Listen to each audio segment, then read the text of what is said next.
Olá, pessoal. Boa tarde para quem está aí ao vivo acompanhando a gente agora. Para variar, a gente vai falar de uma temática que tem a ver com gente, com pessoas. Hoje nós vamos falar um pouquinho sobre competências comportamentais. E para falar sobre esse tema tão rico, nós convidamos o Bruno Goitisolo. É isso mesmo, Isso Bruno? mesmo. Bruno é presidente da ABRHDF, não é isso? Que é a Associação Brasileira de RH, e veio aqui contribuir um pouquinho para a gente com esse conhecimento tão importante de competências comportamentais, a gente fazer um paralelo aí entre o técnico e o comportamental. Tudo bem, Bruno? Olá, é um prazer estar aqui com vocês. Vai ser uma conversa bem gostosa, com certeza. Legal demais. Laíma Maia, boa tarde, tudo bem? Boa tarde, tudo bem? Tava Boa sumida, tarde. né? Assim, sumi um pouquinho, né? Mas estou de volta. Tá certo. Paulo Façanha, gente. Olá, tudo bem? Tudo bem, Karine? Essa pessoa é uma figura. Gostei muito. Paulo é um obrigado. compositor do Ceará, né? Eu vou até ler um pouquinho aqui da história do Paulo, porque ele fez parceria aí com Flávio Venturini, com Jorge Versilo, não é isso, Paulo? Fala um pouquinho da sua carreira. Eu venho do Ceará, estou morando aqui há 5 anos que eu venho e volto todo mês, mas há um ano e meio que eu tô vim morar de vez aqui. E venho lá do Ceará e sou de uma família de músicos. Meu pai também era violonista de chorinho, meu irmão é violonista clássico. E sou parceiro dessa galera aí toda da MPB e estou aqui mostrar um pouco da música do Ceará para vocês aí. Que legal, maravilha, bom Legal. demais. Obrigado. O nosso público já está acostumado com a gente sempre traz algum conteúdo assim bem relevante, né, para a vida das pessoas, e a gente traz música, porque música deixa tudo leve, né, tudo mais lúdico, Pô, legal. né? E tem um conceito da PNL que fala que quando a gente associa o conhecimento com a emoção, que a gente consegue assimilar e a gente não esquece nunca mais. É por isso que as coisas tristes que nós vivemos a gente não esquece, porque existe um fato associado a uma A emoção. emoção. E as coisas muito felizes também, a gente também não esquece, né? E se a gente for parar para pensar um pouquinho, tem aqueles professores lá do primário, né, do fundamental, que a gente nunca esqueceu, porque fazia com que a aula fosse mais lúdica, mais leve, porque envolvia todos os sentidos, né, nessa aprendizagem. Então, é uma das coisas que a gente até, eu lá a gente procura fazer nos nossos treinamentos, é trazer essa visão holística do treinamento, de envolver todos os sentidos, né? Afinal de contas, algumas pessoas são mais sinestésicas, outras são mais... o sistema representacional é mais o ouvido, o ouvir, né? Ou o visual. E aí a gente põe música que é para ficar mais colorido, Que bom, por isso mais que eu tô leve. aqui. Mas é interessante essa observação sua, que a gente verifica aí recentemente a tendência da capacitação é trazer elementos lúdicos e até de jogos, né? Porque pela teoria, né, da neurociência, quando você joga, você trabalha com o seu sistema não só de neocórtex, de aprendizado, mas as suas emoções. Sim, né? Então você joga, ganha, fica feliz, guarda aquilo. Então toda essa dinâmica de envolvimento, de emoção, ajuda a segurar, a captar o aprendizado de longo prazo, né? Sim, porque é um aprendizado sensorial, né? Sim. E a gente aplica muitos jogos nos nossos treinamentos. Já era, né, Laíma? Aquela época Não, de ficar teoria- sentado ouvindo palestra. É.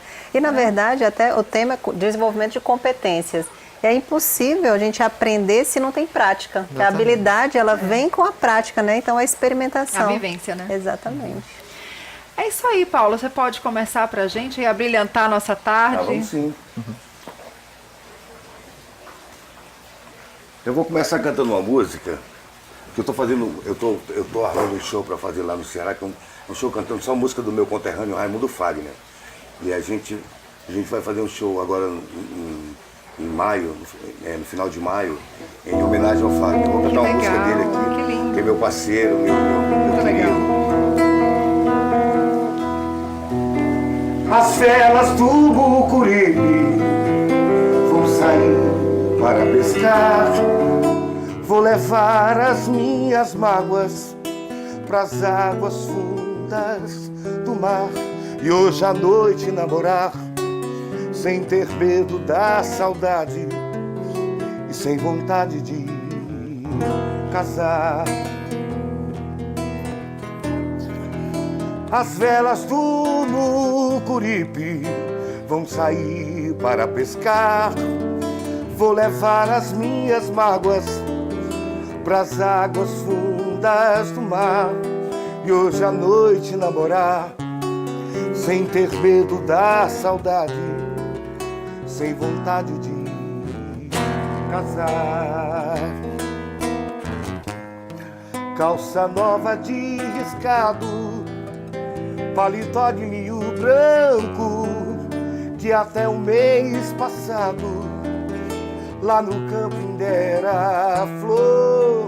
Sob o meu chapéu quebrado e um sorriso ingênuo e franco de um rapaz novo encantado, com 20 anos de amor.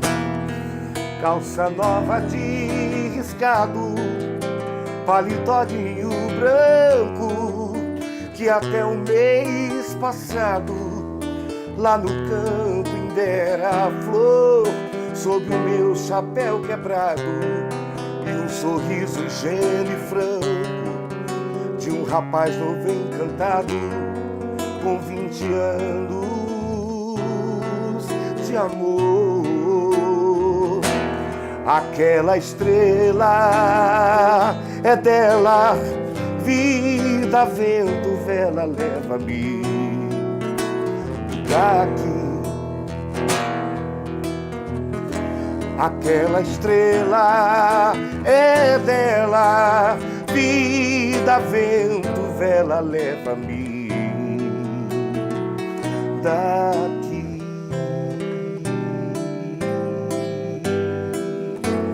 Oh.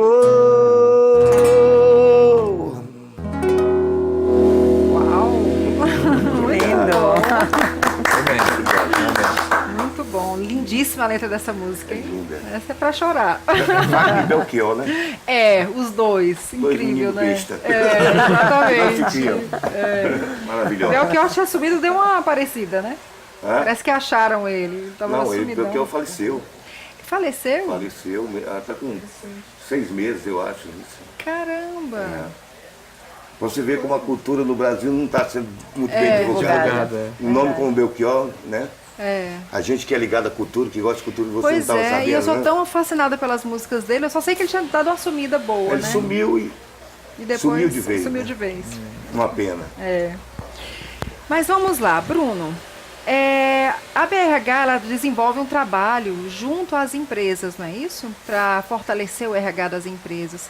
Como é esse trabalho da associação? A BRH é uma associação sem fins lucrativos, já tem quase 50 anos no Brasil, né? Em Brasília ela está há mais de 40 e justamente ela trabalha para trazer as melhores práticas de gestão de pessoas, compartilhar isso entre os profissionais de recursos humanos, né? Entre os seus associados, para que o RH evolua, né? Para que as empresas saibam o que está dando certo, o que está funcionando, que elas compartilhem e que elas disseminem realmente as melhores práticas que são o mais importante nas empresas, as pessoas, né? Sim. Então, as pessoas têm que ser bem cuidadas para terem uma boa qualidade de vida, para produzirem com prazer, com gosto, né? Então, essa é a missão da BRH, né? Trazer essa interação entre as empresas públicas, privadas, organizações civis, enfim, todo mundo que tem um RH e se preocupa com as pessoas.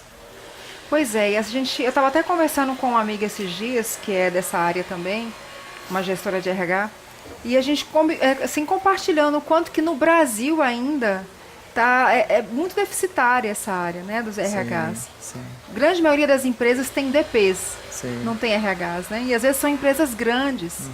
E assim, como que é importante esse trabalho de vocês mesmo, porque o próprio empresário, ele tem que entender a importância do RH, né, dos recursos humanos, né, dentro da empresa. Não só um departamento de pessoal ali que vai emitir uma folha de pagamento, mas trazer realmente essas práticas novas que o mercado tem feito. Hoje tem tanta coisa aí, gamificação, jogos, que a gente estava falando agora, e que traz realmente um fortalecimento para as equipes, né?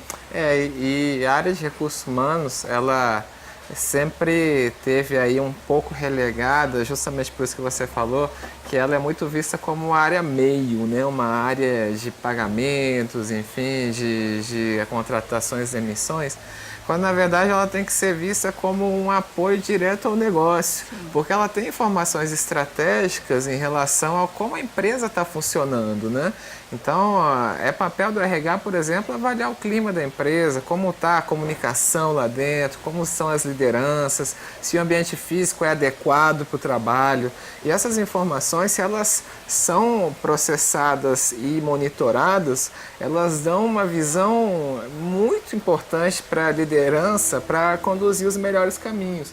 Então, a BRH tem esse papel também de empoderar o RH, de fazer com que ele tenha um papel decisivo na gestão da organização. Pois é, e falando sobre isso, Bruno, a impressão que fica para a gente hoje a gente faz também um trabalho de consultoria dentro das empresas, e a impressão que fica é que no nosso país ainda existe uma preocupação muito grande com a competência técnica. Né, as pessoas vão estudar, tiram lá seu canudo, seu certificado, fazem cursos de graduação, de pós, ou especialização, enfim, ou cursos mesmo de menor duração. Mas a gente ainda vê um foco muito grande no técnico. Né, e o mais importante é o comportamental. E um pouco que me assusta, eu quero que você fale um pouquinho sobre isso, é que não é só nos cargos menores que a gente vê isso entre os gestores, entre executivos, com dificuldade de, por exemplo, de se comunicar com a equipe, dificuldade de relacionamento. O que você pode falar para a gente sobre isso? Olha, realmente, o que eu posso dizer é que o que demite hoje é comportamento, não é técnica, né? Então, a pessoa pode ter as melhores capacidades técnicas de desenvolvimento de sistemas, de utilização de planilha, de conhecimento de legislação. Mas se ela não tiver um bom relacionamento com os colegas, não souber negociar, não tiver algumas competências de criatividade, etc., essas são as competências que fazem a diferença entre um profissional mediano e um profissional fora de série. E até de um profissional que está abaixo das expectativas.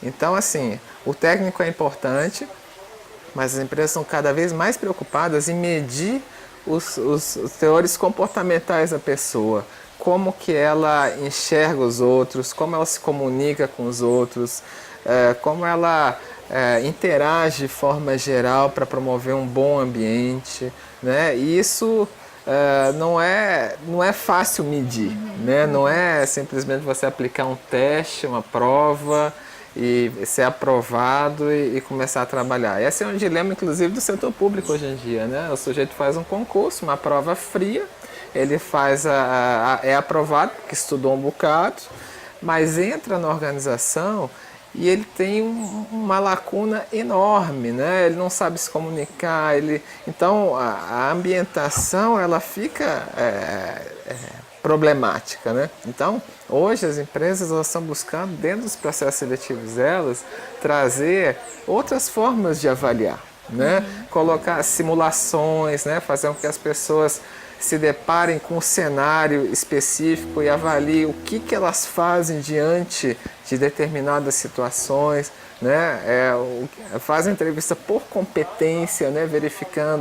Buscando identificar na entrevista exemplos de situações, o que a pessoa fez em cima de determinadas situações.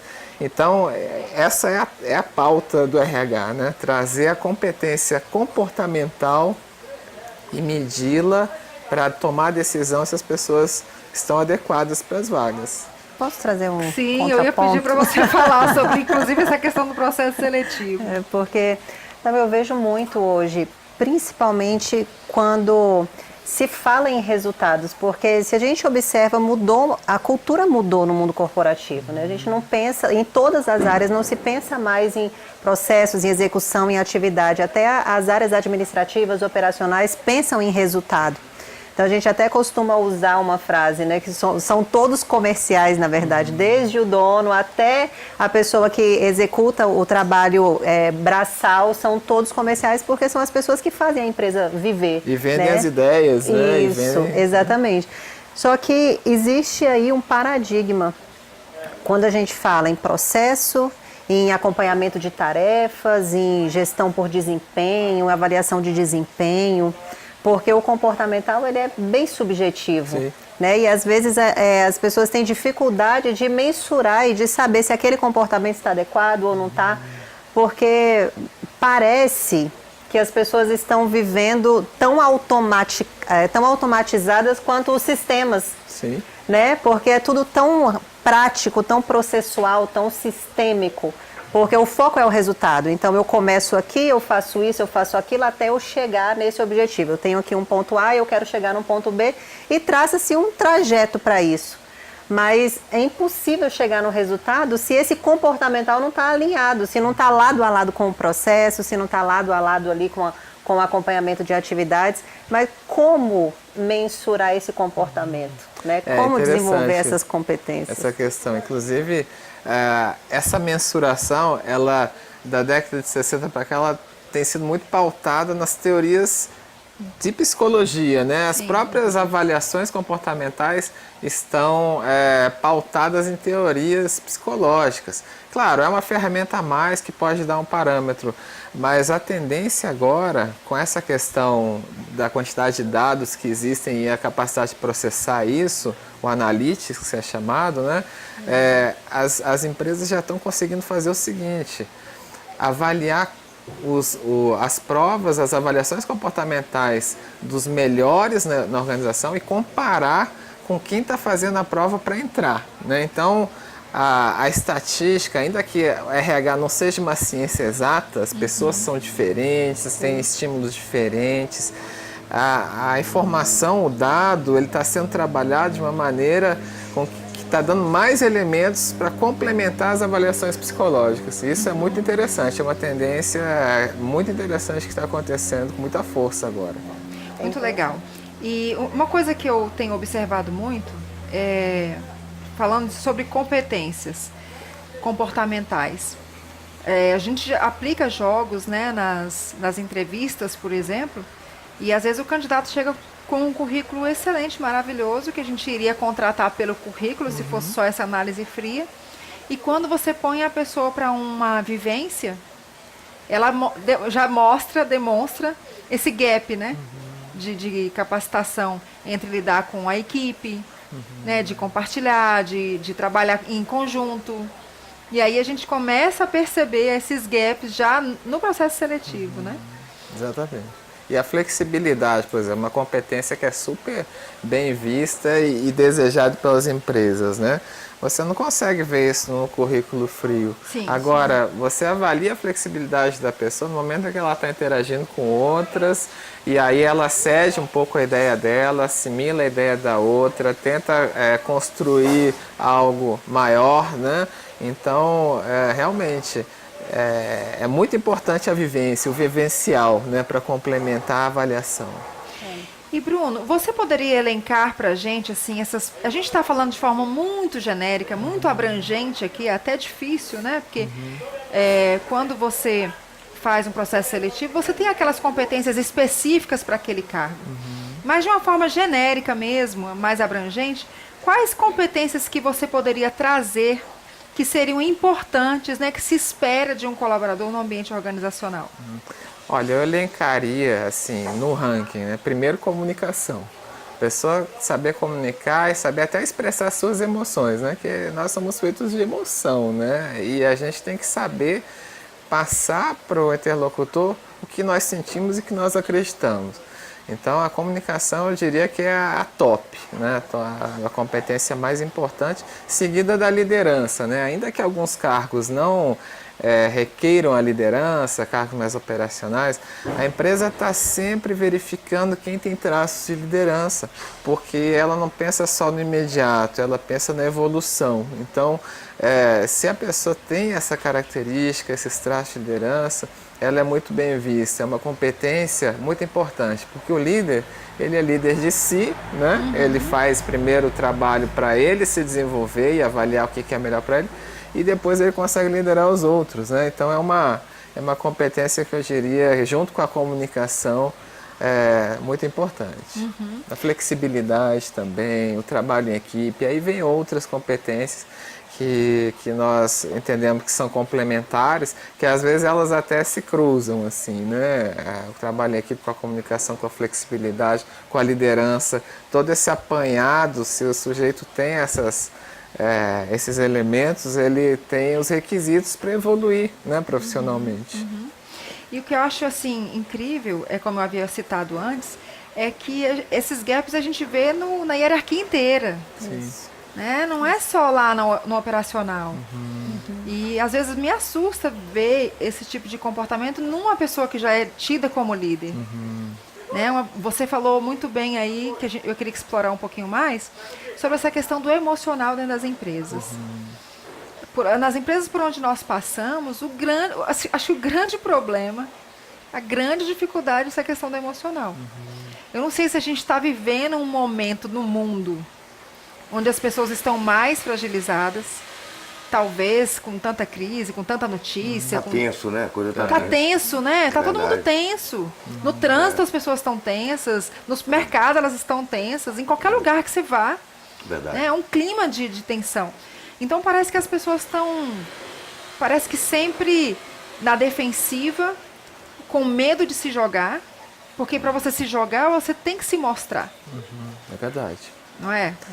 É um risco, né? É um risco. É verdade. E assim, trazendo aí uma contribuição dentro dessa tua fala, assim, uma competência muito bem vista, criatividade, né? Saber resolver problema. Isso os brasileiros têm muito, né? Saber lidar com a adversidade. Ao mesmo tempo, a prudência é uma competência muito bem vista, quer dizer, o sujeito vê o problema, tem a criatividade para resolver, mas ele não pode se estabanar e querer fazer tudo ao mesmo tempo, porque pode descambar aí numa situação mais difícil. Então, você equilibrar a prudência com a resolução de problemas, né, é uma arte, a experiência também conta muito, né?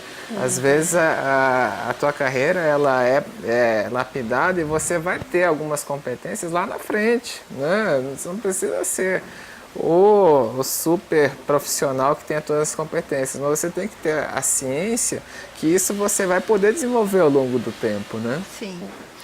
Interessante que você falou sobre comunicação, e eu gostaria até que o Paulo contribuísse com a gente também. Eu também venho da música. E eu acredito que por causa desse berço, a gente se comunica com o público desde criança. Você teve, seus pais eram músicos, que você falou, né? Meu pai era músico, era violonista. Eu tenho a minha família toda de música, a família do Remi lá em Fortaleza. E você começou a cantar criança, provavelmente. Meu pai era criança. Meu pai tocava, tinha grupo de chorinho, e ali eu brincando na casa, ele me chamava para cantar, eu cantava Carinhoso, aquelas músicas. Eu também cantava Carinhoso. E aí, não sei se é por causa disso, e a música, tem um conceito na psicologia e também na PNL, que é o rapport, né? A música, ela te ensina a fazer rapport naturalmente, porque quando você está se apresentando, você está calibrando com o seu público o tempo inteiro. Queria até que o Paulo, que tem uma larga experiência, falasse pra gente. Eu imagino que em alguns shows você levou um repertório, chegou lá e fez outra coisa. Sempre acontece isso, sim. Tem que ter essa sensibilidade. Não adianta você querer empurrar na garganta dentro que aquele povo não quer ouvir. Então tem que ter essa manha de entender. E como é que é essa manha, Paulo? Fala pra gente. Não sei, é a resposta mesmo.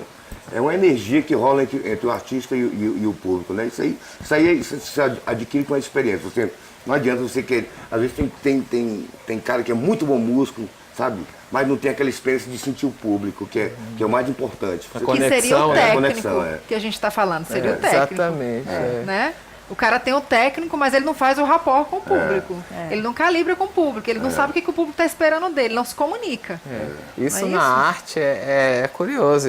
Você vê profissionais de teatro também que eles gostam do teatro de uma maneira tão visceral, porque a interação é imediata, né? Você vê a resposta do público ali na hora, né? Diferente da TV, diferente de outras formas, né? E eu entendo que isso é uma competência fantástica, né? Sim, você interpreta, você lê as pessoas de uma maneira muito instantânea, né?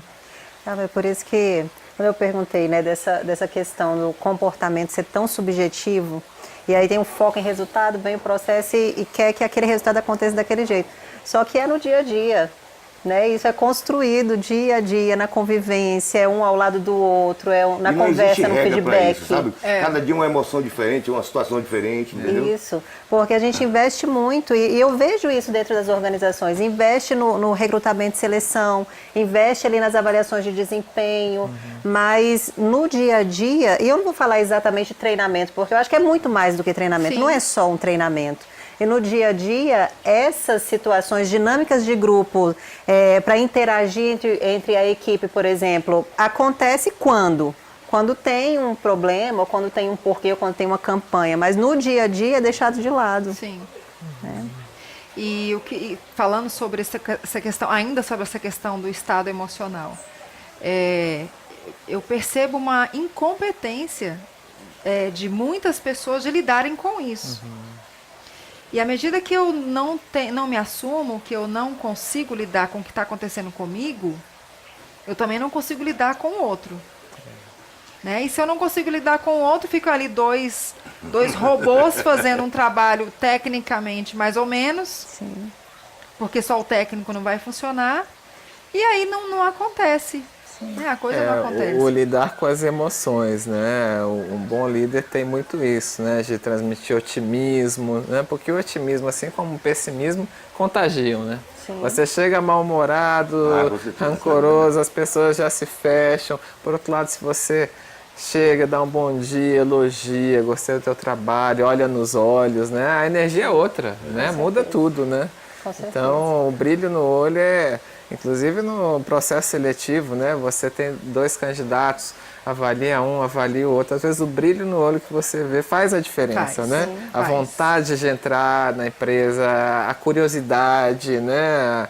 Enfim, essa energia que a gente sente também como artista, né? Sim. E você fica imaginando assim, eu queria muito falar isso para os gestores, eu queria muito que eles ouvissem isso, porque a gente lida com todo tipo de gente. E gente que passa... Nós vivemos uma senoide emocional todos os dias. Isso é o ser humano, né? E não é uma reta retilínea e uniforme. A nossa vida é uma senoide. E algumas pessoas um pouco mais. Então, você imagina que você tem que lidar com tudo isso, equalizar, né? E trazer resultado. Só que, o que a gente sempre fala, né? Por trás do profissional tem uma pessoa. E essa pessoa tem uma caixinha de coisas ali. E por mais que... E eu achei super interessante uma coach que nós entrevistamos, que ela atua com neurocoaching. Então, só o coaching em si, que é fazer a pessoa entrar em ação, também não resolve. Porque dependendo do estado emocional que a pessoa esteja, ela não vai simplesmente conseguir entrar e fazer. Porque não é só uma questão de entrar e fazer. É uma questão de você estar preparado emocionalmente para poder entrar em ação. Então, ela achei muito interessante a abordagem dela de tratar esse lado primeiro, colocar a pessoa num estado onde ela consiga performar. Afinal de contas, qual que é a diferença entre nós, seres humanos? O Paulo acabou de falar muito bem. Todos nós temos um sistema circulatório, digestório, tudo igual. Ninguém é diferente de ninguém. Biologicamente. Biologicamente, nós somos idênticos. E por que alguns passam por algumas coisas e conseguem e outros ficam no meio do caminho? Por que um músico é tão competente tecnicamente, chega e não consegue fazer a interação com o público, não consegue fazer o público cantar, se envolver? Igual um professor em sala de aula, né? Tem professor que é fantástico, brilhante, mas tá tudo aqui, mas ele não consegue. Verdade. A mesma coisa é o músico. Não adianta ter técnico se você não tem tarimba de lidar com o público, entendeu? Tem acessibilidade. Que a acessibilidade é muito importante, não é só técnica, né? Entendeu? Tem que entender. E a gente vê também que algumas profissões, elas têm mais não diria competências, mas elas lidam mais com o humano do que outras, né? A gente, na nossa vivência, vê que, por exemplo, os profissionais de tecnologia da informação ou de engenharia e matemática, são muito pragmáticos, têm um pensamento muito cartesiano, são muito objetivos e às vezes eles passam um pouco batidos da questão, né, emocional, diferente do psicólogo, diferente, enfim, do pedagogo, né, que já tem isso um pouco mais dentro da formação dele mesmo, né, e a gente entende que os profissionais que conseguem transpor isso, né, da engenharia, da tecnologia de informação, tem esse diferencial, né? E aí se comprova mais uma vez a questão da troca de experiências, né, como isso é rico dentro das equipes multidisciplinares, porque às vezes a correria, o dia a dia, a gente não consegue parar para trocar, para fazer interação entre as pessoas. E fazer isso é um investimento, não é perder tempo. E gera tudo isso que vocês estão trazendo, né? É engraçado que tem um dos jogos empresariais que a gente aplica, o objetivo é as pessoas perderem. É. E elas sabem disso? Não, elas não sabem. Eu quero muito fácil Porque é um desafio muito grande, né? Só que é muito curioso você ver a frustração das pessoas. E como o processamento da mudança vem em função da frustração. Porque quando você tem um objetivo e você alcança, é muito legal. Mas aquilo não te dá um aprendizado tão grande de vida quanto quando você tem um objetivo e não alcança. Não é assim? Ou às vezes quando o jogo ele não é claro se ele é de caráter competitivo ou colaborativo, né? Isso. E a pessoa que está ministrando não fala. Isso. Então as pessoas ao longo do tempo têm que entender, poxa, eu estou competindo com ele, eu estou colaborando, e ela tem que negociar para chegar do outro lado. Então, realmente, essa quebra do padrão, né? Vai perder, quem perder ganha, né? Quem colaborar ganha. Vai contra um pouco essa nossa lógica capitalista competitiva que a gente vê todo dia, né? E é uma lógica que eu particularmente, eu venho de multinacionais, sempre trabalhei com resultado, mas é uma lógica que eu não consigo entender essa lógica. Porque quando você entra com uma competição muito predatória, chega uma hora que as pessoas estão brigando entre elas e o resultado fica comprometido. Então, isso num primeiro momento, você pode até ter um que você gostaria. Mas num médio prazo, você tem aí vícios dentro da equipe que para curar são anos. Você pode destruir a equipe, né? Assim, as metas podem ser muito arrojadas, sim, mas elas não podem ser impossíveis ou, assim, muito, vamos dizer, fora da realidade, porque as pessoas vão se matar para chegar, podem até atingir, mas aí vão pactuar novamente a meta para o ano seguinte, a tendência é que aumente, então uma hora a máquina pifa, não tem jeito, né? Então tem que trabalhar na cooperação, pensar na qualidade de vida, pensar no equilíbrio emocional, técnico da equipe, para o médio e longo prazo, né? Legal. E Bruno, para o nosso público que está assistindo agora, né, você falou aí de comunicação, liderança, flexibilidade. O que mais que você colocou? Trabalho em equipe. Trabalho né? em equipe. Para as pessoas que estão buscando uma reorientação de carreira, ou uma recolocação profissional, ou que realmente estão buscando um crescimento pessoal e profissional, o que você falaria para esse público? Assim, como é que ele consegue desenvolver essas competências? Ou antes de desenvolver, fazer um autodiagnóstico e falar onde é que eu estou e como é que eu vou chegar em algum lugar?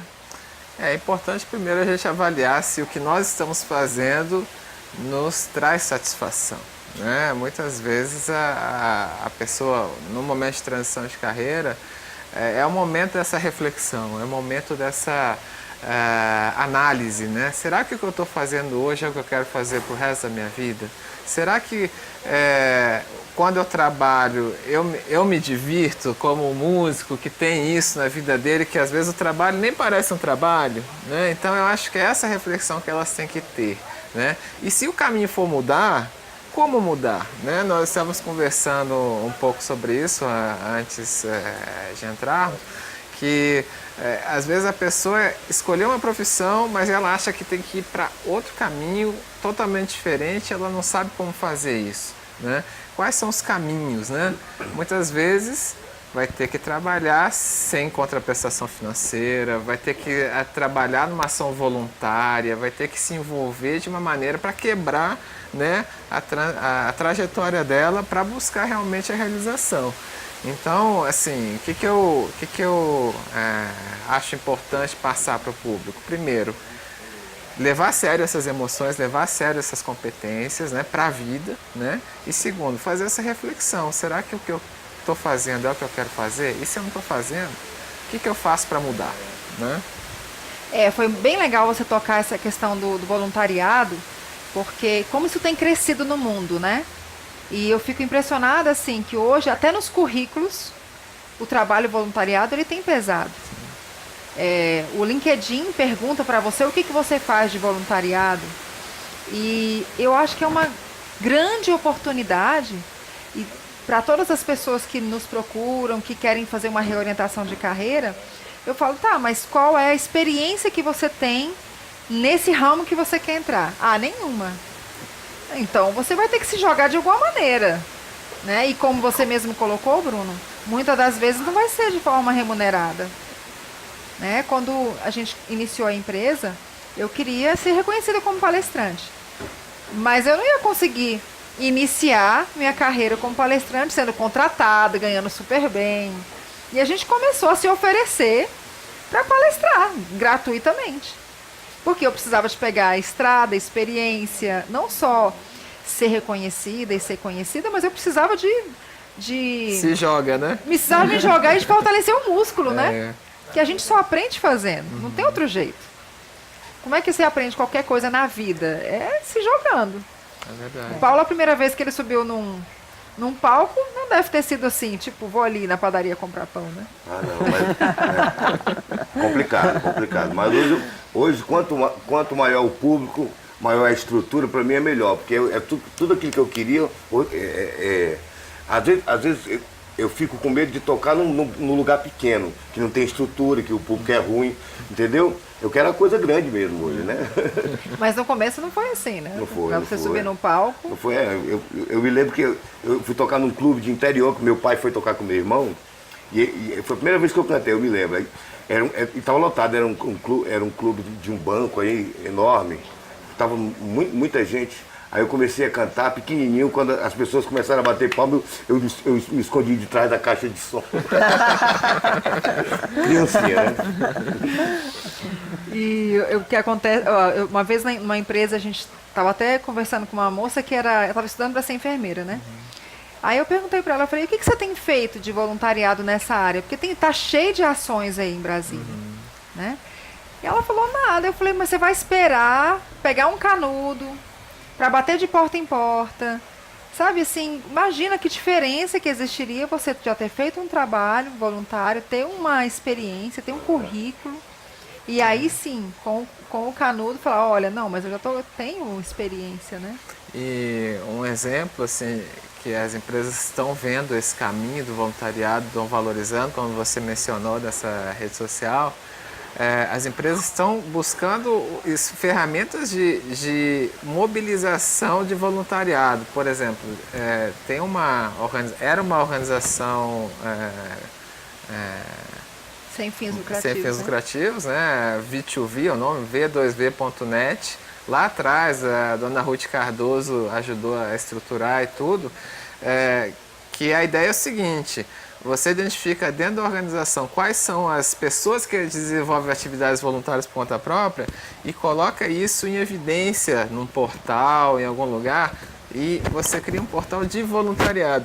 Então, à medida que as pessoas veem o que está sendo feito, elas podem aderir a esse voluntariado. Então, o V2V hoje, ele atende grandes empresas públicas e privadas que colocam lá na sua plataforma quais são os funcionários que são envolvidos em atividades voluntárias que eles mesmos correram atrás, botam tudo isso junto, e isso é uma fagulha que incendeia, né? Porque todo mundo vê aquilo e pode se engajar. Então, isso gera engajamento na organização. Então, o voluntariado está se transformando numa ferramenta de engajamento mesmo, de coesão em boas práticas, né, ações sociais importantes que tem a chancela da organização. Isso é muito interessante, Nossa, porque quando a gente excelente. pensa em atividades voluntárias, a gente vê que às vezes são esforços individuais enormes de pessoas com a melhor das intenções, mas que às vezes não vai muito para frente porque não tem aí um arcabouço, um suporte e tudo. E essa plataforma busca trazer isso, né, de uma maneira mais, né, sistematizada. Né? Que bacana. Legal. Então vamos ficar a dica aí para o nosso público, né? Acessar lá v2v.net. Eu entrei, olhei, achei super legal. E que é essa plataforma de voluntariado, então quem faz alguma coisa pode oferecer esse serviço, não é isso? Exato. Inclusive é uma das coisas que o coach fala também, né? Para a pessoa. Tem uma técnica, inclusive, né? Para iniciar os processos, você faz sessões voluntárias, ou com parceiros para aprender a manusear e a utilizar as ferramentas, ou com pessoas que precisam e você se dispõe a iniciar assim. Que é o pro e dá bono, né? super certo. Dá super certo. Muito legal. Bruno, você falou sobre essas competências e como é que eu poderia, por exemplo, eu não estou dentro de uma organização onde eu tenho esse apoio de um RH, um suporte de um RH, que consiga fazer esse diagnóstico junto comigo, né? O que eu preciso evoluir, o que se eu tenho aquela determinada competência, se eu não tenho. Se eu não tenho essa estrutura, como que eu poderia, por exemplo, testar essa minha competência dentro da minha família? Por exemplo, dentro dos grupos que eu participo, de igreja, clube social, ou própria organização sem fins lucrativos. Como que eu poderia testar isso? É uma pergunta interessante, porque a competência, ela não se resume à tua vida profissional, né? A gente vê em outras realidades, na igreja, num grupo de amigos, que existe a liderança informal, que o sujeito ele tem algumas características que o faz um líder, e você enxergar isso é você se analisar e analisar os outros. Eu acredito que é bem por aí, né? Por que o sujeito consegue convencer, consegue transmitir suas ideias? Ele tem alguma técnica? Ele tem algo pessoal que encanta as pessoas?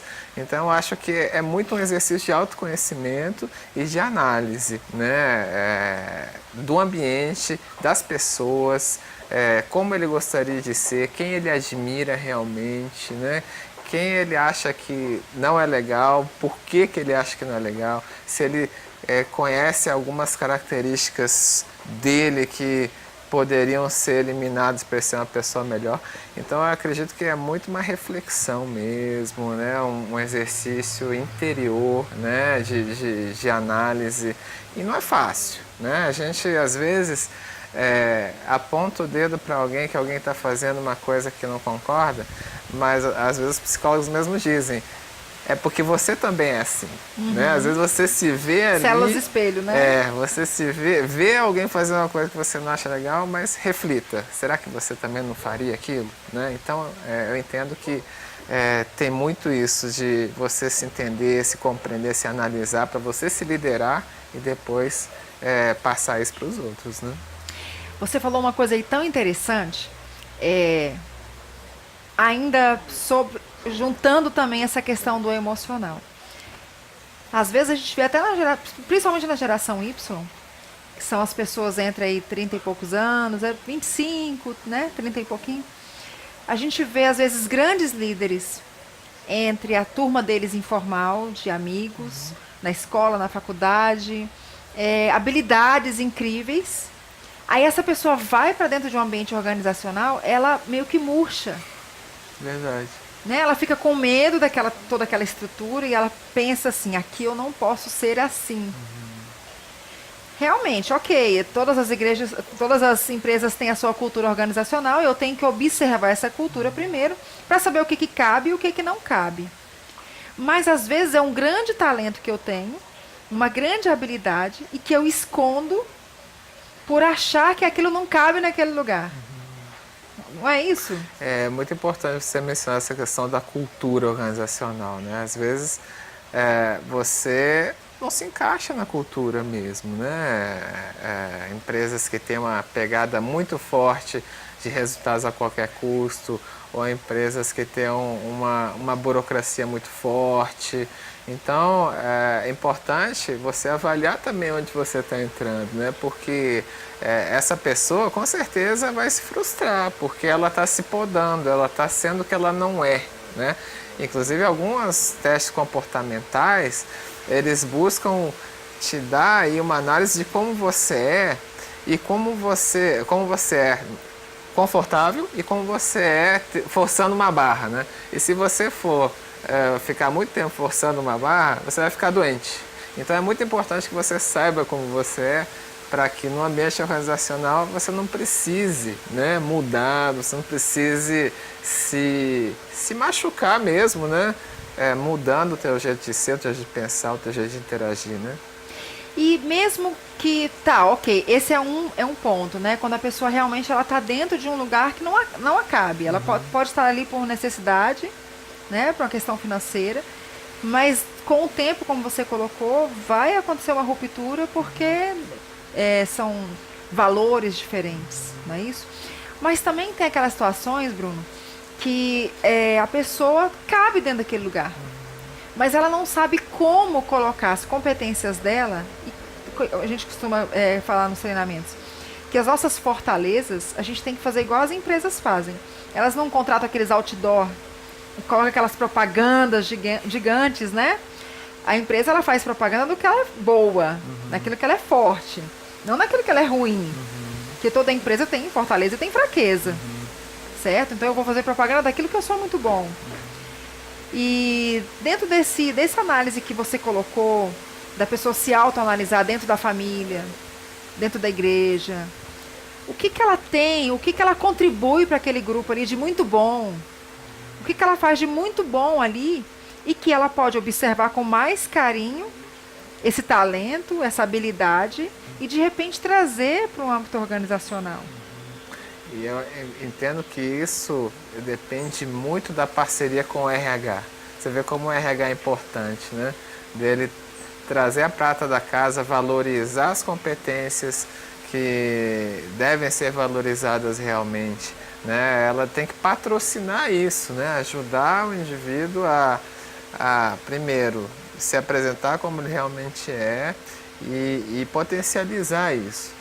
E não são todos os RHs que têm essa capacidade, especialmente aqui no Brasil. Eu queria colocar até uma observação em relação ao nosso RH, que está evoluindo, está crescendo e tal, do primeiro comentário que você fez, mas a gente ainda tem muito que evoluir, né? Eu tive a oportunidade de ir para um evento fora do país, um encontro de RH mundial, e aí eu observei que as delegações de outros países eram enormes, né? China com 500 pessoas, Coreia com 300, foi nos Estados Unidos, né? Um evento de mais de 15 mil pessoas. Sabe quantos brasileiros? 6. Caramba! Então, assim, a gente vê que o protagonismo do RH aqui ainda não existe. Você viu os cases lá das pessoas da Europa e dos Estados Unidos apresentando? A América Latina era ignorada, era um branquinho no mapa, né? As tendências todas lá. Às vezes a linguagem, a barreira do português atrapalha um pouco também, mas eu entendo que a gente tem que mudar isso, né? A BRH tem esse papel também, né? De trazer isso para um contexto maior, né? Para ver o que está sendo feito em outros lugares. Então, o RH precisa ser desenvolvido para ter essa capacidade de ajudar as pessoas nesse nível, né? Que você colocou muito bem. Às vezes a pessoa está ali para necessidade básica mesmo, é para trazer o sustento e tal. E às vezes o que a gente está falando aqui parece um luxo, parece uma coisa que, isso aqui é o mundo ideal, o melhor dos mundos, né? Mas é o que a gente precisa perseguir realmente, né? Mas dentro da nossa realidade a gente pode criar um mundo ideal, não é isso? Exatamente. Dentro das devidas proporções, ou seja, fazer o melhor que eu posso com o material que eu tenho. Exatamente. Né? Mesmo que eu não tenha acesso às melhores práticas, a tudo isso que você colocou, mas dentro do que eu tenho, o que eu posso fazer? para transformar, né, esse capital humano dentro das organizações. E é um grande desafio para os gestores também, que assim como você trouxe muito bem, eu achei fantástico esse papel, né, de proporcionar que as pessoas se mostrem, né, um ambiente seguro, que a pessoa tenha, se sinta à vontade para mostrar o que ela tem de bom e como ela pode contribuir, porque às vezes a pessoa está tão focada na sobrevivência e a pessoa não vê, não enxerga, e não é falta de interesse, de comprometimento. A pessoa não percebe, ela não consegue ver, passa batido. E muitas vezes os gestores estão também na mesma condição, focados com a sobrevivência, porque afinal de contas tem que entregar resultado, porque afinal de contas tem um dia a dia, uma rotina para dar conta, responsabilidades, e ele também não vê, não percebe, acaba passando batido. O dia a dia massacra, né? Exatamente, fantástico isso, fantástico. A gente vai fazer um intervalo, mas eu quero voltar falando essa questão que a Lailma colocou. Que também é uma coisa bem triste que eu tenho observado, essa questão de o empregador, ele vê o colaborador como não comprometido, porque ele não está performando da maneira como ele deveria performar. E aí quando a gente vai para sessões individuais, que a gente vai conversar com a equipe, o que a gente tem de resposta é outra coisa. Não é falta de comprometimento. Às vezes é falta mesmo de alguém que olhe, sabe, que ensine, o cuidar, né? Que cuidado, né, de que potencialize as habilidades da pessoa, né? Mas a gente vai voltar daqui a pouquinho falando sobre isso. Vamos fazer um intervalinho, 5 minutinhos, daqui a pouquinho a gente volta.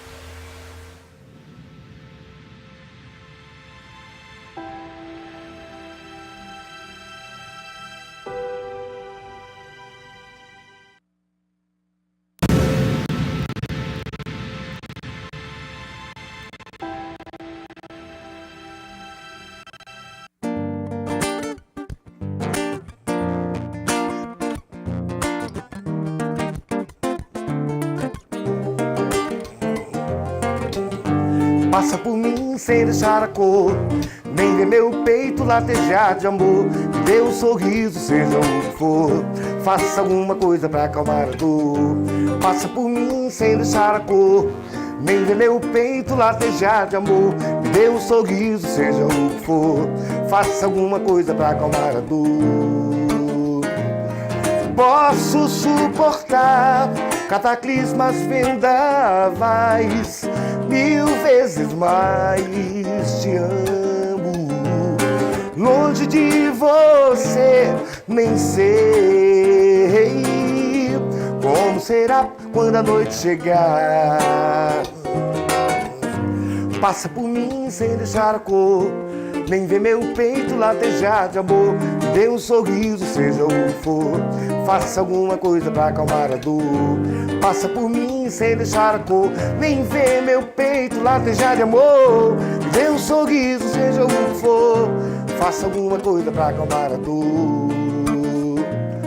Posso suportar cataclismas, vendavais, 1000 vezes mais te amo. Longe de você, nem sei como será quando a noite chegar. Quando chegar, como será? Como será e quando a noite chegar? Quando chegar, como será? Como será e quando a noite chegar? Ler qualquer coisa, tentar me acalmar. Fumo um cigarro, fico a esperar esse telefone que não quer tocar. Posso suportar cataclismas, vendavais, 1000 vezes mais te amo. Longe de você, nem sei como será quando a noite chegar. Quando chegar, como será? Como será e quando a noite chegar? Quando chegar, como será? Como será e quando a noite chegar? Quando chegar, como será? Como será e quando a noite chegar? Quando chegar, como será?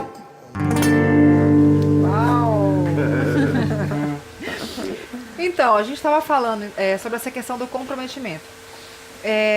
Quando a gente faz as sessões individuais dentro das empresas, quando a gente está fazendo a capacitação do time, o que a gente ouve de um lado, parece que são dois mundos.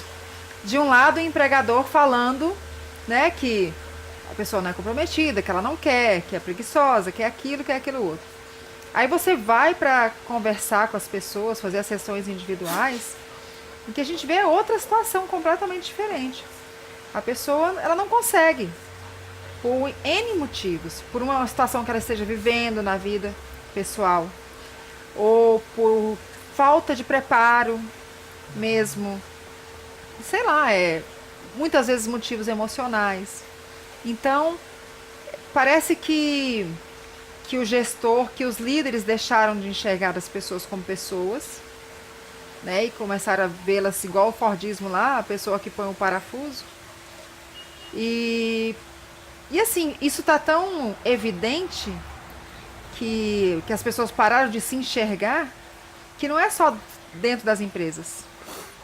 A gente vê pessoas do nosso lado acontecendo coisas terríveis e a gente não percebeu, passou batido, ninguém viu. Eu entendo que o individualismo é o maior responsável por isso, né? A gente está ficando cada vez mais individualista, o aparelho celular, né? Uma fuga, né?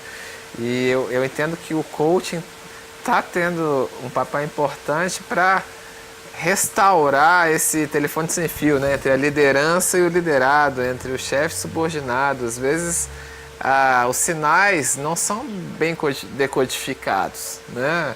O líder acha que ele é preguiçoso, mas ele está com problema em casa, com um filho doente, não tem a liberdade de falar. Por isso que eu volto a trazer a competência de comunicação. Ela é a mais, não diria, talvez a mais importante mesmo, né? Porque ela bota tudo numa linha onde as pessoas consigam entender realmente o que acontece, né? Então, às vezes a gente precisa de um terceiro. E esse terceiro muitas vezes traz aí essa quebra, né? Dessa barreira que existe, né? E essa comunicação é uma comunicação empática, né? Sim. Porque eu tenho que comunicar, mas de um jeito que eu tenha interesse e entender o que a outra parte está querendo trazer. Não é porque às vezes eu fico pensando, Bruno, que as pessoas não entendem o conceito de comunicação. Tem um pressuposto da PNL que fala que o significado da comunicação é a reação que você obtém. Então, se você não obteve a reação que você queria, é porque você não se fez comunicar da maneira mais ideal. E é quando a gente fala de empatia extrema. Empatia extrema com o cliente, para entender as necessidades dele, empatia extrema com o cliente interno, né, com os colaboradores, para entender, porque parece que um está falando num canal e o outro está falando em outro canal, então não tem conversa, né, não tem a comunicação efetiva, né? Exatamente. E assim, trazendo um pouco também daquela questão do comportamental e do técnico, né, eu me deparei com uma situação bem específica que ilustra bem isso. A entrega foi boa para o cliente gostou, vamos dizer assim, do processo seletivo e dos candidatos, mas ele não gostou da interação com o profissional que selecionou, né? Você tem que entrevistar porque ele é bom, por favor entreviste, você não está sendo razoável, então forçando aí uma situação que no final a entrega foi boa, mas o meio com que isso aconteceu não foi legal e perdeu o cliente. Né? Então, assim, não adianta você entregar fazer as melhores entregas. Se você não faz isso de uma maneira, né, comportamentalmente adequada, tudo vai por terra, não tem jeito. É isso aí. E sabe o que é interessante nisso tudo? A gente vê claramente as necessidades humanas escondidas por trás das atitudes, né? Porque as pessoas, na verdade, querem ser reconhecidas, querem se sentir bem, as pessoas querem estar inteiradas, né, fazer parte do ambiente, as pessoas querem ser vistas como boas. Só que isso tudo fica aqui escondido e eu quero fazer o melhor para as pessoas verem que eu sou bom. E aí fica focado na execução. E quando tem uma dificuldade, como que eu posso dizer que eu não dou conta de fazer isso? Como que eu posso dizer que eu tenho dificuldade de fazer tal coisa? E a pessoa se retrai. E no que se retrai, ela não encontra alternativas, que o emocional vem com tudo e um estresse imenso, né? Uma ansiedade imensa para resolver situações. A pessoa não sabe como sair e não pede ajuda, não fala nada. E muitas vezes vai se abrir com a pessoa mais próxima, e a pessoa mais próxima pode estar na mesma situação, com a mesma percepção, e aí começa aquele clima, começa aquela cultura ali dos bastidores. Não é fácil, que não ajuda, né? Não é e hoje, a gente tinha até falado disso, hoje está muito em alta a questão da divisão de tarefas por competências e não por cargos. Talvez possa ser algo que ajude nesse processo, né? Porque é fato que existem perfis. Tem perfis que são mais racionais, tem perfis que são de pessoas mais relacionais, e as competências são diferentes e são complementares. Então, muitas vezes eu tenho um cargo que requer as duas competências e uma vai ficar deficitária. Uma pessoa não vai conseguir entregar com excelência. Em compensação, outra pessoa vai fazer com os pés nas costas, né? E como que eu posso mensurar isso e dividir isso na minha equipe se eu tenho um cargo engessado e eu não posso transferir essa tarefa para tal pessoa ou para tal pessoa? E aí gera um clima cada vez mais tenso, né?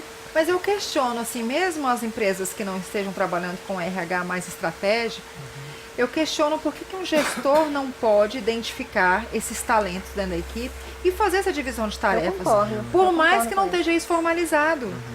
Se eu sei que fulaninho é muito bom, sei lá, na retenção de cliente, cara, vamos tirar isso aqui que ele não é tão bom, colocar para outro. É possível fazer isso. Isso é gestão, né? Isso é gestão. Uma coisa é você ter um plano de cargos e salários formalizado ali com as atribuições, as responsabilidades. Outra coisa é você fazer a gestão disso, né? O dia a dia, né?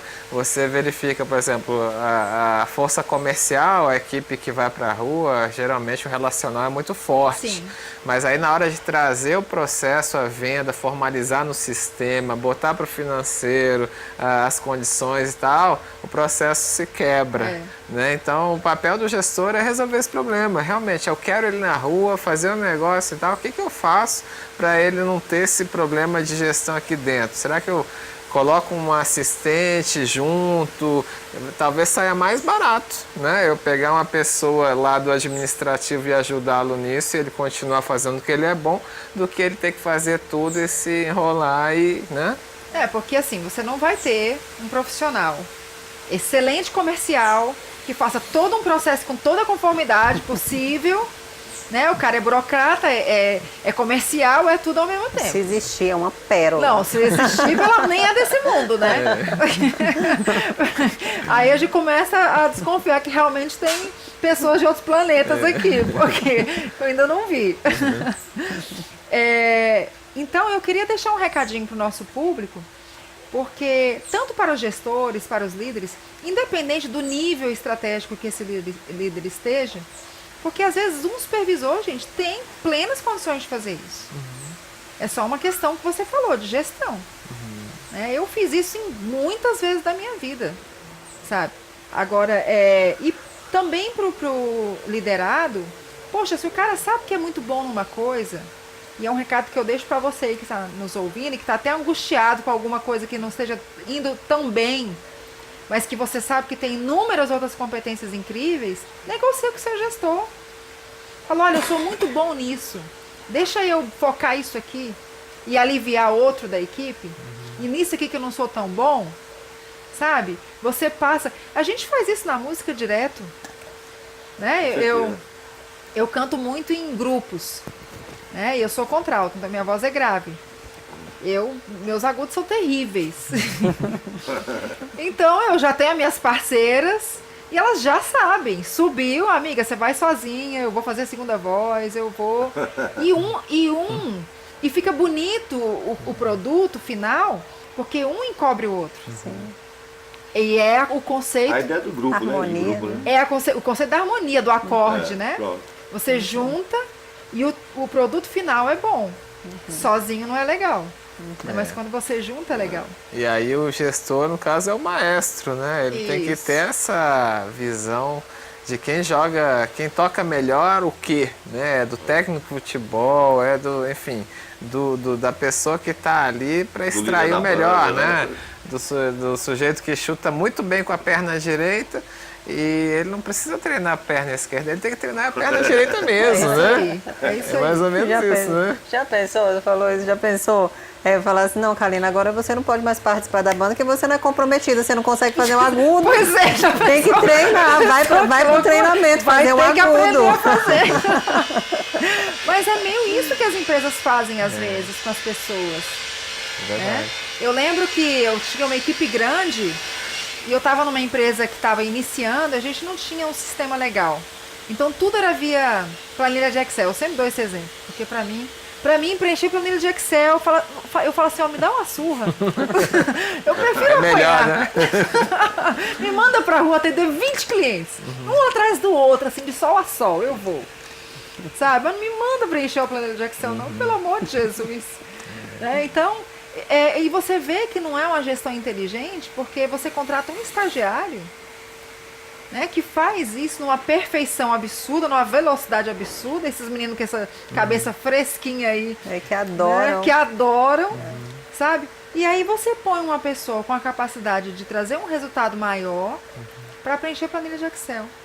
Em vez do cara estar indo buscar negócio na rua, trazendo dinheiro para dentro da empresa, tá parado, sentado no computador, horas a fio. Então, é meio isso que acontece. E a gente vê também um exemplo do encarreiramento mesmo. Às vezes o sujeito, por exemplo, na área de ciências biológicas, o cientista, né? O cientista gosta de pesquisar e ele faz lá o mestrado, doutorado dele, pesquisando lá, ficando no laboratório. E aí um dia que ele deu resultados muito bons, o dono do laboratório fala, agora você vai ser o gestor dos outros pesquisadores. Matou o cientista, né? E criou um burocrata, uma pessoa que às vezes não vai saber gerenciar, né? Então, é verdade. É muito complicado. Isso que você está falando é tão interessante, Bruno. É tão legal quando a gente entra nesse tema de talento. É um tema assim que me encanta muito, porque talento é talento. E dentro desse exemplo que você trouxe, eu poderia trazer um gestor de outra área, que não tem nada a ver com a ciência e que poderia mandar super bem. Exatamente. E provavelmente, inclusive, seria até muito melhor, porque vem com uma visão de fora, né, que ele vai entender de fazer os processos acontecerem, mas ele não necessariamente precisa de entender a matéria. Biologia, de né? biologia. Sim. E sem deixar de cuidar do cientista que é bom, que é competente, que precisa também ser valorizado, que não vai ficar ali jogado eternamente porque ele é bom naquilo, vai ficar largado naquilo para sempre. Né? Encontrar uma forma de valorizar essa pessoa também, ali naquela função. Né? Carreira em Y, que ele não necessariamente precisa para evoluir ir para a gestão. Ele pode ir para técnicas de alto nível, né? Ir para o desenvolvimento de base, né? Para fazer pesquisas mais sofisticadas. Ele não precisa, para evoluir, ser um gestor, ser um líder, ter equipe. Não, muito pelo contrário. Se ele é bom, por exemplo, na área de sistemas, na área de segurança da informação, ele pode evoluir e criar um super sistema, né? Trazer um resultado absurdo para a empresa sendo técnico, né? E mudando um pouquinho de assunto, a gente está até indo já para o finalzinho, mas eu acho que é importante colocar isso aqui, Bruno, aproveitar a sua presença aqui.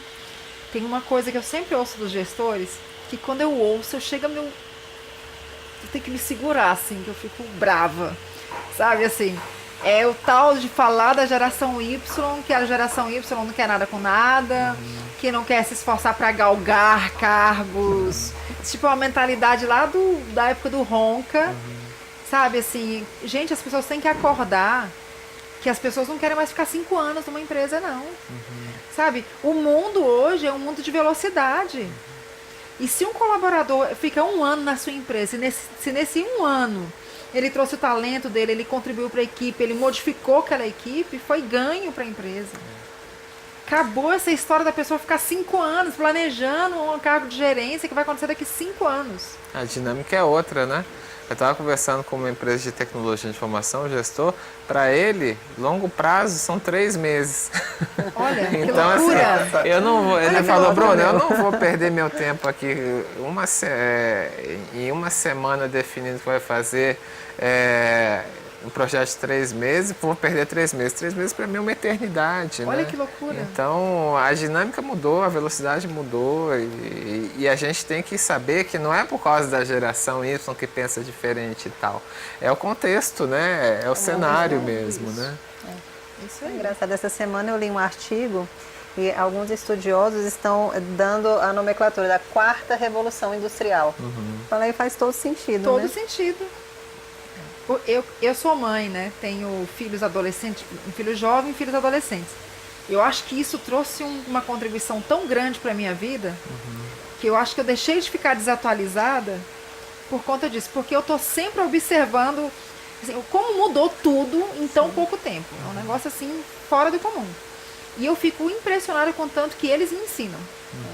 Eu acho que se eu não fosse mãe, eu já estaria um diferente. pouco desatualizada.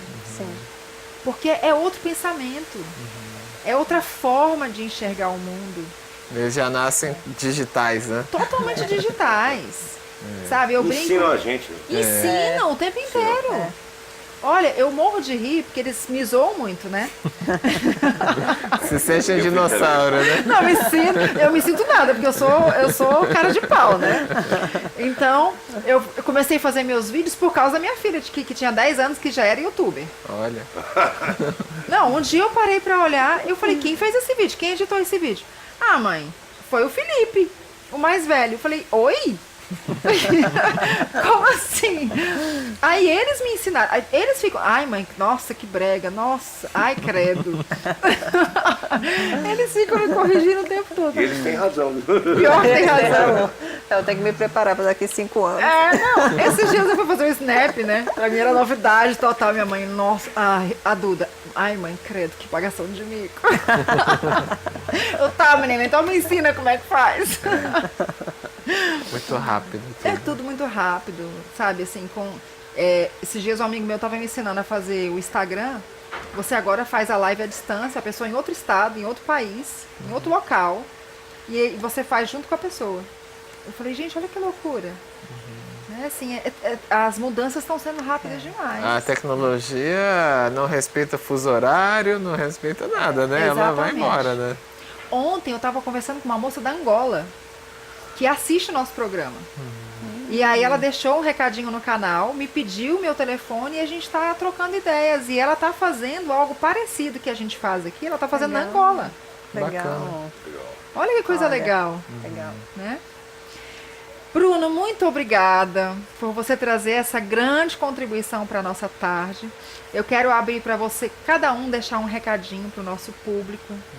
E eu gostaria que você falasse para as pessoas que estão dentro do ambiente organizacional, das pessoas que estão buscando uma recolocação profissional ou uma reorientação de carreira, sabe assim, o que a pessoa pode ver, fazer para se perceber, sabe, para que o primeiro passo, como você falou, né, essa autocrítica, essa autoanálise.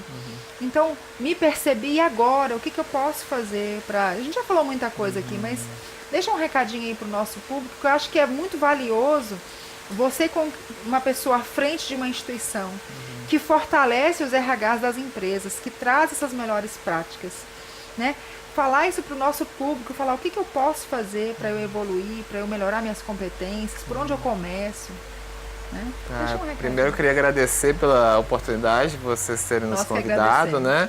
E essa possibilidade de interagir com o meio artístico, né? Que não é muito comum, a gente sempre está entre engravatados e executivos, e eu acho que é muito legal porque todo mundo aprende, né? Com o outro, né? E o que eu tenho a dizer é o seguinte, assim, quem já está no ambiente organizacional, valorize o seu RH, né? Empodere o seu RH, seja parceiro dele, ajude o RH a se desenvolver, porque não depende só do RH, depende de todo mundo, né? Todo mundo que está na organização, né? Verificar que as pessoas que fazem a empresa, não é o ativo imobilizado, não é o imóvel, o carro, o computador, são as pessoas. Então, essa capacidade de engajar as pessoas e trazer isso, empoderar o RH para ser parceiro, né? Eu acho que é o melhor caminho. E para quem está buscando uma recolocação, não deixa de apresentar o brilho no olho, né? O que a gente chama, a vontade, a vontade de mostrar que quer entrar na empresa, que quer desenvolver um trabalho diferenciado. Isso faz toda a diferença, né? A atitude, a energia, né? Às vezes o currículo, principalmente para as pessoas que estão começando a sua carreira, é igual para todo mundo, né? Você vê lá vagas de assistente, de analista, que tem centenas de candidatos. E aonde vai estar a diferença? Quem vai entrar no processo?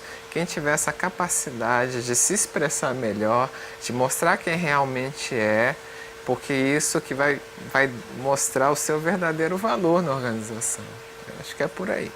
Bem legal, Bruno. Muito bom você ter colocado isso, porque a gente tem oportunidades ao longo da nossa vida inteira, e eu quero falar isso para vocês agora. Quem faz faculdade tem a oportunidade de apresentar trabalho lá na frente. E muitos ficam sempre se escondendo, né? Não querem passar por aquela situação, tem vergonha. Mas o problema é que quanto mais a gente protela essas coisas, mais a gente vai perdendo oportunidades. Tem uma máxima do Tony Robbins que ele fala que a sorte é a junção da preparação com a oportunidade.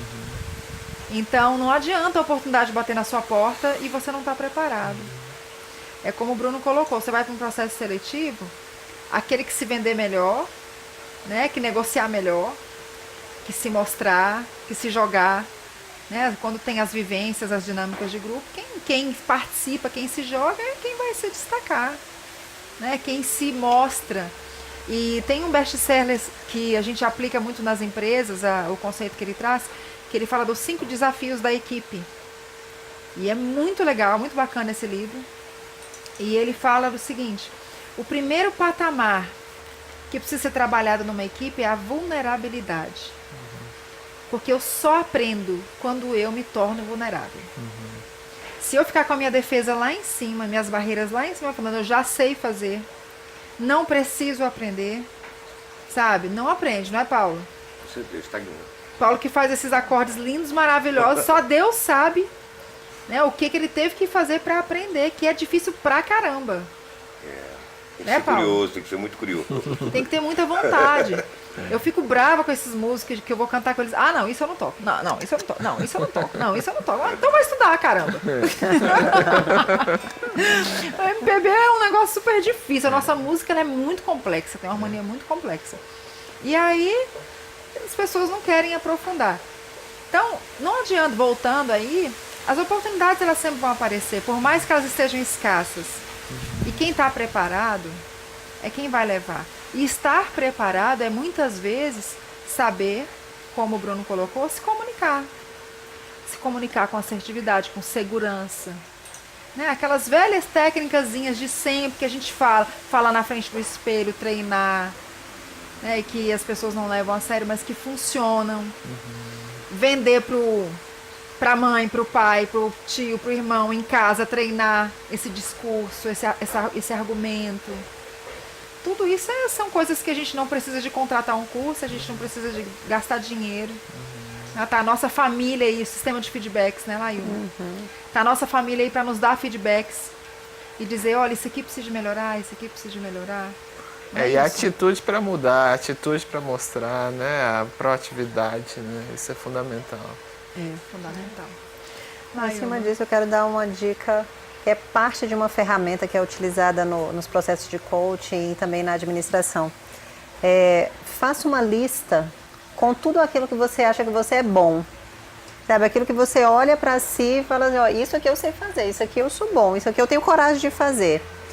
Se tiver dificuldade, escolha aí 5 pessoas, que pode ser da família, que pode ser um amigo, namorado, marido, ou o próprio chefe, né, se você trabalha, né, em uma equipe. Peça para essas pessoas te falarem, peça assim, ó, faz para mim uma listinha daquilo que você acha que eu sou bom. O que você acha que eu tenho de fortaleza? Me fala, eu estou precisando saber, eu estou fazendo um processo, né, de desenvolvimento. E aí faça essa lista. Em cima dessa lista, você vai pensar em como você pode mostrar para as pessoas que você é bom nisso. E aí você vai começar a pensar em estratégias, pensar em como você vai mostrar. Porque se a gente não mostra, as pessoas não vão saber. E talvez a gente não consiga fazer isso sozinho, porque eu fiz esse exercício. Talvez a gente precise de uma pessoa para ajudar. Eu precisei de uma pessoa para me ajudar. E aí a gente escolhe uma pessoa que para você é uma pessoa referência, que para você é uma pessoa que também tem essas competências e pede ajuda. Pede ajuda e fala, como que eu posso desenvolver ainda mais essa fortaleza? Como que eu posso mostrar no meu trabalho que eu sou bom nisso? Como eu posso mostrar na minha casa que eu sou bom nisso? Como eu posso mostrar na igreja que eu sou bom nisso? E aí você começa a exercitar e é incrível que as portas começam a se abrir, que as oportunidades começam a aparecer. E não é mágica, né? Não é mágica. Na verdade, é uma ousadia, né? É ousadia de você começar a colocar o primeiro pé e depois o segundo pé e daqui a pouco você está andando, daqui a pouco você está correndo e não percebe. Essa é uma ferramenta poderosa. Faça esse exercício. Não, e é interessante você falar isso, Laima, porque é importante a gente frisar que todo mundo tem talento. Sim. Todos nós temos fortalezas. Sim. E quando esse é um processo consciente, fica muito mais fácil, porque aí você vai fazer o que eu falei que as empresas fazem. Colocar no outdoor, isso aqui eu sou bom. Isso. Aí você vai fazer isso na sua empresa, vai fazer isso na sua casa, e você vai retroalimentando isso positivamente e vai ficando cada vez melhor. Né? Quando você sabe que você é bom numa coisa, você fortalece aquilo. E teve uma abordagem de um livro, eu esqueci o nome do livro agora, que fala dessa questão das fortalezas. Né? Como o sistema educacional no Brasil é deficitário, porque ele aponta para você aquilo que você é ruim. Lá no fundamental, você fazia uma prova de português e uma de matemática. Você era muito bom na prova de português e ruim na prova de matemática. Em vez de você ser chamado pelo seu professor e falar, nossa, como você foi bom em português. Olha como você é bom nisso. Não, você é chamado para o professor de matemática. Olha, você tirou uma nota negativa. Você está mediano. E a coisa é tensa, né? É tenso. Por que eu tenho que ser bom naquilo que eu sou fraco? Eu posso trabalhar, claro, as minhas fraquezas, mas eu nunca vou ser excelente numa área que eu sou fraco. Agora eu posso ser excelente na área que eu sou forte. E é esse o recadinho que eu quero deixar para o nosso público. Usando aí essa estratégia que a Laima colocou, de você descobrir quais são as suas fortalezas. E você ficar cada vez melhor nessas fortalezas, que aí você busca a excelência. E aí quando a gente é excelente numa coisa, a gente aparece. As pessoas percebem, né? Gente, foi uma tarde incrível, maravilhosa. Eu acho que a gente falou de coisas aqui muito importantes para o dia a dia das pessoas, né? E para variar, né, Laima? O nosso objetivo nesse programa é fortalecer as pessoas, é trazer esperança, é trazer luz, é fazer as pessoas terem insights do que pode ser feito diferente, né? Porque eu sou extremamente contra esse momento que a gente está vivendo, de parece que é só Cavaleiro do Apocalipse anunciando o mal. Você liga a televisão, cara, dá vontade de tomar veneno depois. Só tragédia. Só tragédia. Então, olha, desculpa, mas eu não assisto mais jornal, me recuso. E energia negativa gera coisa Exatamente, negativa, né? Exatamente. Você fica intoxicado. Fica intoxicado. Às vezes a gente já está com uma série de coisas para resolver na vida. Problema com o filho, problema financeiro, problema na carreira. E você liga o jornal, aquilo só te derruba. Sabe, assim, eu ouço a CBN de manhã, que é mais imparcial. Mas, olha, ligar um jornal para ouvir tragédia, para ouvir notícias de corrupção, de morte não sei aonde, eu tô fora. Sabe, eu prefiro ter essas conversas aqui, né, que nos ensinam. Muito mais na vida, acrescentam muito mais. Paulo, você quer deixar um recadinho para o nosso público? Eu tenho um recado musical, né? Eu vou estar sexta-feira lá no Nosso Mar, domingo na Cachaçaria Água Doce. E é muito bom. E 15 e 16 tem o show do meu conterrâneo Manassés de Souza, que é um dos maiores músicos do Brasil, já tocou com todo mundo na música brasileira. E vai estar fazendo o show e eu vou estar participando desse show. Lá no Clube do Choro, né? No Clube do Choro, é isso. 15 Muito 16 legal. do próximo mês agora. Vende lá na hora o ingresso? Vem na hora, vem na hora. 15 e 16, qual horário? Às 21 horas. 21? É. Então estão todos convidados. Grande mana, obrigado a vocês, adorei o programa. Você vai tocar o que pra gente, Paulo? Eu vou tocar uma música Homem Grande. Quando ele nasceu, eu já não estava lá. Sua mãe deu à luz, eu não pude ver. Longe demais pra chorar. Não, é só a distância que faz doer. É saber que o menino sozinho já faz moda pra cantar.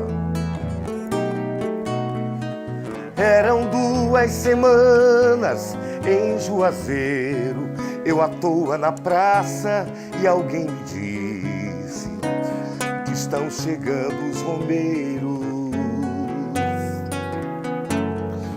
Em meio aos peregrinos eu fui notar nas feições parecidas de um menino que era meu, seu olhar.